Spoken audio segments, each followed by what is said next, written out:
Resident Evil fans may well remember Mercenaries mode from Resident Evils 4 and 5. Everybody else, listen up. Mercenaries was a bonus mode in Resident Evils 4 and 5. It was the core third-person shooter action of the game proper, turned into an arcadey, timed, score attack minigame, with the plot and cutscenes and all that narrative stuff stripped out. Resident Evil The Mercenaries 3D is that same mode with a new skill system and a bunch of unlockable content offered up as a full-size 3DS game. But has Capcom done enough to turn a bonus minigame into a standalone 3DS title worth your time and money? We'll see. You play as one of a selection of series veterans such as Jill Valentine, Claire Redfield, or her inhumanly bicep brother Chris. Show yourself! You're set loose on a smallish map to rack up as many kills as possible before the time runs out.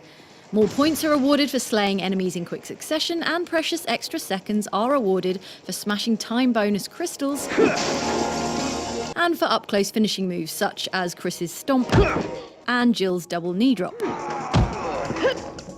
The enemies will be familiar to those who played Resident Evil 4 and Resident Evil 5. They are the monks of the former and the zombified villagers and soldiers of the latter, along with the ever-unnerving Chainsaw Magini and the Executioner Magini, that is, the giant hooded chap with the colossal axe.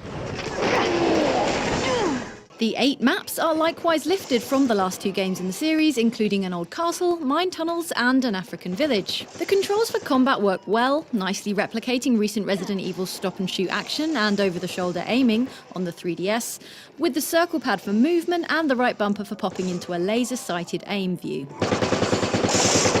For the most part, the game looks good too, with detailed character models and scenery. Disappointingly though, it falls down in animating baddies at long range. Look beyond the Magini about to chew your face off and you'll see some distant enemies suffering some stuttery animation. Down on the touchscreen, meanwhile, you'll find the minimap and inventory holding your 2 or 3 weapons, health items and grenades.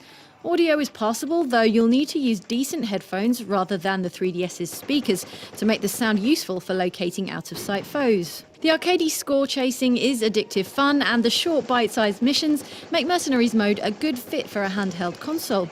So for a pick-up-and-play blast of Resident Evil action, the game does deliver, at least for the first few hours. The trouble is the lack of content. The initial offering is of just 5 levels across 8 maps, with a handful of missions in each level, and the unlockables. To get all of those, a dedicated player might keep grinding into the tens of hours, but they aren't really reward enough to recommend the time investment. The complete roster of characters has to be unlocked, as do their alternate costumes by meeting various criteria, finishing a level with all high ranks, for instance. You also need to unlock each character's preset weapons loadout for use by other characters, though these at least you can alternatively buy with 3DS Play coins. In the absence of new baddies and environments, with maps and enemy types not only recycled from earlier games, but also heavily recycled within the game, Mercenaries gets pretty samey pretty fast. In the way of novelty, there is at least a new skill system for customizing characters to a degree. These skills level up with use, and each character has 3 skill slots. The Luck skill ups resistance to instant kills, for example, and Medic makes health sprays more effective. The medal system, on the other hand, mostly feels like busy work, included to make the scant content go farther.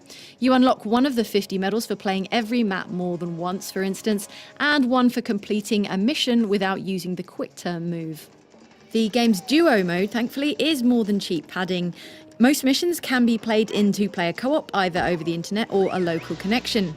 Resident Evil 5's clunky inventory sharing is gone, neatly replaced with just the ability to heal your co-op partner, and there are kicks, also high scores and SS ranks, to be had in producing huge chains of kills via a shared combo counter.